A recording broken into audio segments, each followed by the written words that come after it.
Happy Summer Solstice 2022. I'm Dr. Craig Chalquist. Welcome to the Lorecast, a new podcast where we look at the stories by which we live. You can find us always at chalquist.com/podcast, and we're also available in Apple Music, Spotify, and other podcast venues. I thought we'd spend today talking about why we need new stories, which is something that these broadcasts will circle around as we go. Now, by new stories, I don't mean new TV shows, new books, although it can include those. What I'm referring to be blunt, is the fact that's pretty obvious in the news these days that our worldviews need therapy. So to understand why and what we can do about it, let's look at what a story is, very briefly. We all know what it is, but when you look up definitions of story, you see that it's a narrative, or you may see that it's a sequence of events, a telling of a sequence of events. The telling can be verbal, it can be film, it can be what have you, performance. But if we go a little bit deeper and we think about the act of storytelling itself, it's a very powerful thing to do. So outwardly, when we're storytelling or we're immersed in a story that other people are telling, we're on shared imaginal ground. We're all in the story together, regardless of anything that divides us politically, religiously, or ideologically. And so storytelling is a powerful way of connecting people across all kinds of divisions, sharing trust, encouraging it, even making a case for action in a way that doesn't arouse resistance and argument. Part of the magic of storytelling is that it's a pull to action rather than a push. A lot of us, me included, are thoroughly sick of being told what to do. We're adults, after all.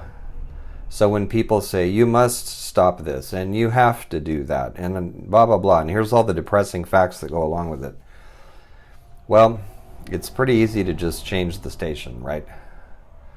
But in storytelling that's inspiring, in storytelling that gives us a look at how things could be, that sort of storytelling inspires us and makes us curious and makes us wonder what steps we might be able to take. So it's a pull rather than a push. It involves more of the brain neurologically than simply sitting in a lecture or collecting facts. And as futurist and science fiction author P.J. Manny emphasizes, stories are empathy machines. When you immerse yourself in a story, you start caring about the characters and what happens to them. And then you see the same kinds of events going on with people outside the story. And there's research to back this up. Reading fiction, watching fictional films, actually increases the capacity for empathy. Even in highly narcissistic people, when they're given the opportunity to take the place of somebody else, their empathy increases. Stories are so powerful, in fact, that I've come to believe over decades of studying psychology that story is actually a better model for the psyche, the human psyche, than any kind of circuitry, any kind of cognitive schemas, or all those other elements that we're said to be made up of. Those things are there, to be sure. But really what we're living is our own story. We're our own protagonist in our story, not necessarily a hero. And in a future podcast, I'm going to go into why that's so. But we are the protagonist. And so, in that kind of story, this determines how we live. A story can make or break mental health.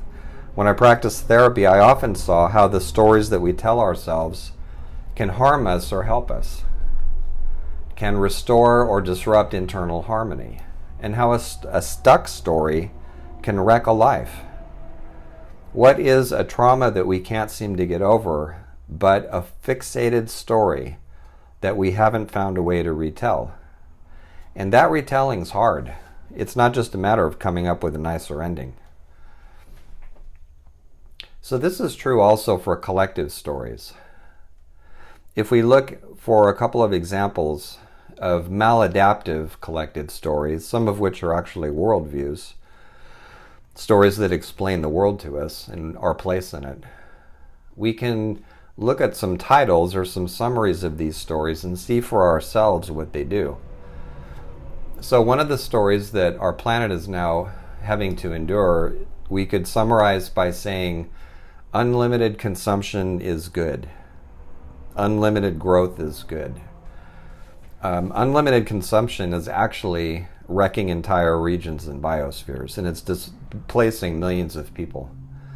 So this is an example of a maladaptive story, one that needs to be changed. Another example, and I see this all the time online, is that a self-important mask or persona, a self-important appearance, leads to happiness. I can't tell you how many times, to my intense irritation, I've gone into YouTube just for simple instructions on how to do some handyman project, and I run into somebody who, for the first 5 whole minutes of their video, talks about nothing but their own appearance and how great they look. You know, to somebody raised the way I was, this kind of in-your-face bragging is absolutely appalling. So I'm just next, until I finally get to somebody humble enough to say, hey, I'm Jane, and this is how you fix this window. Right? So, it's this idea that the better we look, the happier we'll be. It's nonsense. There's actually research to the contrary. So another harmful story that we tell ourselves is, there's different words for this. Here in the States, we call it American exceptionalism. In Russia, right now, which is at war with Ukraine, there's this lurking historical piece called Holy Mother Russia and the reunification of the Russian dynasty, currently being undertaken by Vladimir Putin. That's a very dangerous story, and it's getting a lot of people killed right now on both sides. And interesting, I think there's a sub-story too. There's a way in which myth and legend and fairy tales and folk tales have a way of spontaneously resurfacing all the time. And so when I think of that story, I think about the story of Vlad the Impaler, who is one of the historical counterparts to Dracula. Dracula, when we're living that story, tends to make us very effective at attacking people in the dark, but when we do it in the daylight, it's a lot harder. So there's an example of a couple of stories that are playing out, one intentionally and one not. Here's another one. I won't bog us down with too many of these, but I just want you to get the idea about these big stories that can harm us. So right now, in the 2 largest Christian groups in the entire world, women cannot be clergy. Still. Right? Let alone gay or trans people. It's just amazing that this is even being talked about in 2022, right?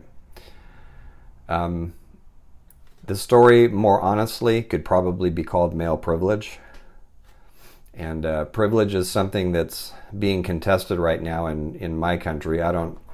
I think it's kind of silly that it is. Obviously, as a white male, I can do certain things that other people can't, and there's certain things I don't have to worry about. Like if I go driving my car somewhere and the police pull me over, I probably won't get beat up or go to jail, right?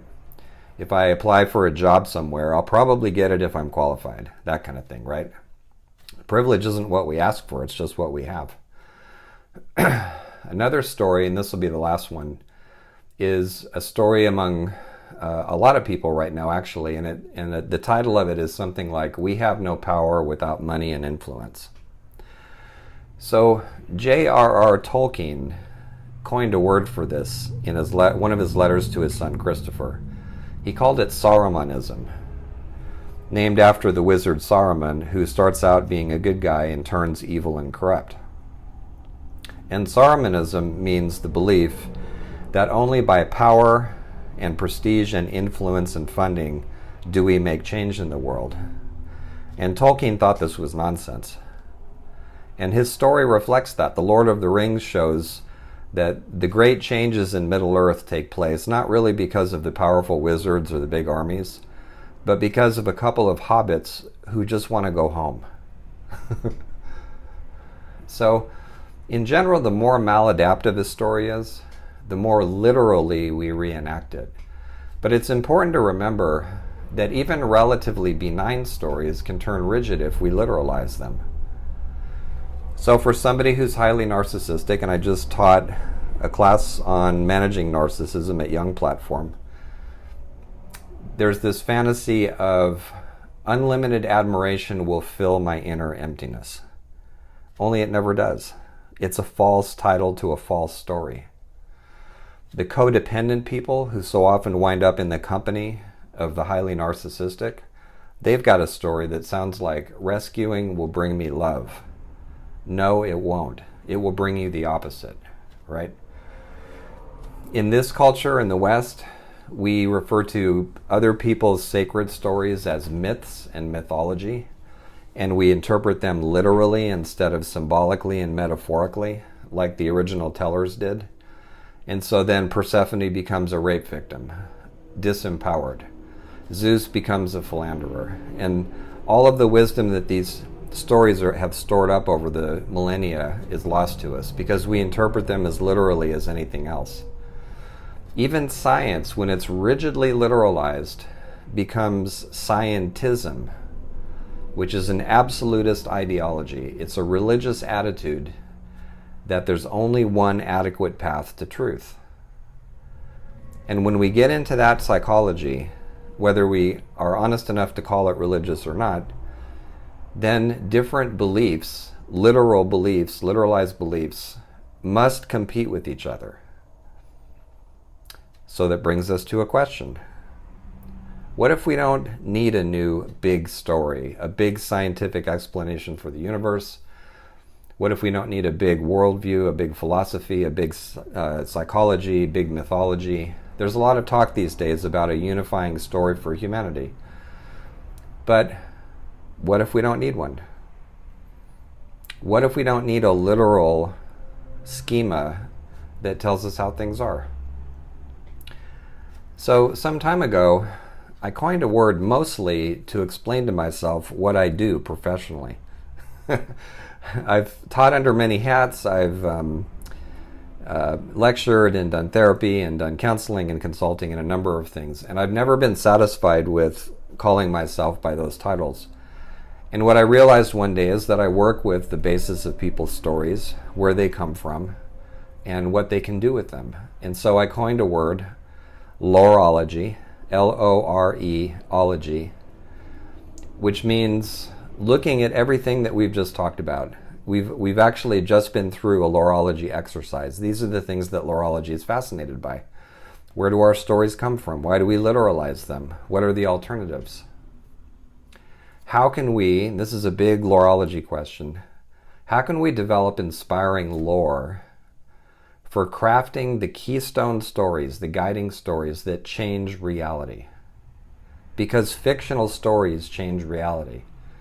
The Kalevala is nothing more and nothing less than a collection of Finnish folk tales that, when it was published, gave the Finns back a sense of their heritage. And they went on to stand up to the powerful Swedish Empire on the one hand and the Russians on the other. And today Finland's one of the happiest countries in the world. Not just because of a collection of folk tales, but those stories and the fact that they came from the Finnish people were absolutely key to walking that national path. The Finns themselves have said so. So there's an example. Fictions change reality. The Lord of the Rings is used by environmental activists who will tell you we're trying to stop the world from being turned into Mordor. Star Trek began with Nichelle Nichols, a black actor who was on the bridge of the Enterprise. It went on to repeat that, and as a result, there are astronauts of color today who say, I had the courage to go into the space program because I saw myself represented. So this is powerful medicine story. And science fiction author David Brin has a comment in a couple of his interviews where he says that he even thinks that apocalyptic science fiction, which is of course not necessarily pleasant to read, might be credited with helping us avoid nuclear war. So let's hope that it continues to do so. So Laurology puts the question, for each of us. What's my lore?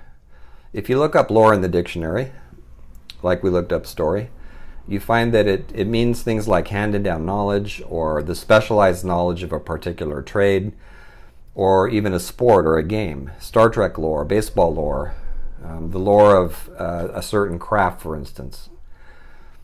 But as time goes on, that word lore starts to become wider and wider, and we could think of it for our purposes as the mixture of images and practices and even dreams that make up our keystone stories. Myths, archetypes, fictions, it's all blended together in the stories that inspire us, whether that's our personal path or something I refer to as a loreway, which is not a big philosophy, it's not a big religion or any of that. It's the possibility of putting together inspiring fictions for a new collective way forward. And I'll be discussing that in later podcasts.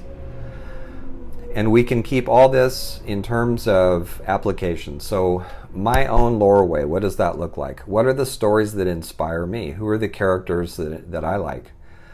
Having come from a violent home, I can tell you that me and plenty of other people were in some sense raised by fictional characters because they were our role models. You know, there was James Kirk showing how to be brave, and many others. There was authors like Ursula K. Le Guin helping us get out of that situation for a while and think about something wider than how to survive. It strikes me that human beings, even in dire situations, tell stories. Kids play at the dump, you know, and so I like to think that if we're smart about the stories that we tell collectively, if we can put together what, again, P.J. Manny calls the new mythos, a new mythos, maybe kids won't have to grow up in the dump anymore. Wouldn't that be nice? So we can think of this in many different arenas. What's my spiritual path if we don't like mainstream religion? We can even look at it in terms of, and I have done this as a consultant, what's the story of my business? What's the story of the organization we're putting together? I refer to these as forward stories. Sitting down and writing the creation story for your business, and what are its values and ethics? How is your business making people more humane? What is it aiming for? And what's the unconscious story that's happening with it? What are the archetypes and mythic figures that are sneaking in under your awareness, and how are you going to deal with those? So here we need to differentiate between conscious and unconscious stories.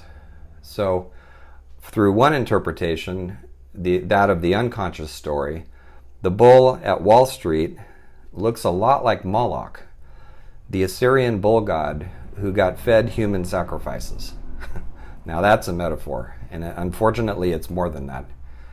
But the bull shape also can evoke all kinds of fabulous mythological figures, like, to take one out of the air, the human-headed winged bulls called Shedu. They were like protective genies who served as threshold guardians. And isn't that true about money? It can oppress people, but it can also flow in all these different directions and set people free as well. It all depends on the degree of consciousness with which we use it, and that's largely guided by the stories that we tell ourselves about what all that means. And so we have possibilities of either reviving the old stories and making them more relevant to our time by retelling them and changing them, or we can melt down the elements of them and make new stories, similar to what Joseph Campbell called creative mythology. Campbell made the point that the old traditional mythologies are in fragments today, and where the real creative, insightful, world-changing work is being done is through the storytellers. They're the new zones of myth-making now. So why can't we all participate? When I've presented on this, I've sometimes asked the audience, when was the last time you felt inspired by something that came out of the world of mainstream religion, mainstream politics, economics, education, you name it? When was the last time? Why is that? Should we not expect that we can lead lives that are enchanting, that are inspiring, Not always happy, to be sure. Enchantment doesn't restrict itself to happiness or happy fantasies. That can be a form of denial. But ought we not to be able to be here on earth in ways that are actually supported by wonder, that actually call forth the aliveness within ourselves? And so instead of these rigidified stories that don't work anymore, whether they're conscious or not, maybe what we need to get a little more air flowing through the world, maybe what we need is to become dream weavers and vision tenders, locating inspiring fictions to make stories that lead to real world transformation. And these are enactments or little dramas, not to believe, but to believe in. Notice the difference. Belief is about literalizing.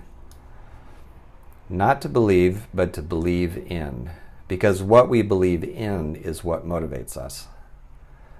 And it also informs that little whisper that says, don't you want to be part of and supporting of some kind of global transformation through not so much, doom and gloom and depressing facts, but imagination and inspiration and hope and collaboration creatively? After all, it's hard to get to where we want to go if we can't imagine where that is. And isn't that exactly what story and storytelling help us do? They give us images of possibility. They pop up one day when we least expect it and say, welcome to the 24th century. Imagination pulls us forward. I think of Martin Luther King Jr. and that speech where he said, I have been to the mountaintop. He didn't say, we're all a bunch of helpless victims. And, King, if you read his speeches and see the videos that we still have of them, you can tell he was keen on social justice, no question about that. But he framed it in the context of things don't have to be this way. We can do better and we can be better. And even in the world of direct politics, American politics, there was an electrifying moment when President Kennedy stood up. And in one of his speeches, he said, we choose to go to the moon, not because it's easy, but because it's hard. And we went there. And so as a resource, we have these kinds of figures and what they tell us. And behind them, we have the literature and myth and fiction of all lands. We have remarkable figures, one of whom in China is known as the Yellow Emperor, who created the ideal and humane kingdom by following a dream. So now here we find ourselves starting to move into the arena of hope. So let me say a little bit about that. There's a contingent of people these days who are against hope. I remember James Hillman saying this, hope takes us away from where we are, and hope is a form of denial and all that. So it can be, but we need to be able to make a distinction between false hope and genuine. False hope is, let's leave it to the experts. False hope is, I'm a little person, there's nothing I can do, and so things are just going to happen the way that they happen. It's fatalistic. Or false hope is also a form of denial, right? Things aren't going to get that bad. The world isn't really out of balance. Other people will do something about it. But what if they don't? So that's false hope. But genuine hope is an active moving towards something that we're all dreaming about together. That kind of hope is motivating. That kind of hope says, I want to see how things can be. I don't want to keep hearing from the voices that sell human nature short. We are better than this. We are better than what we see in the news.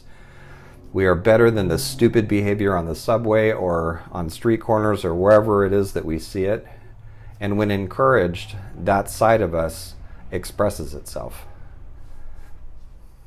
It's interesting to me, too, that in myth, in mythology, hope is often a goddess.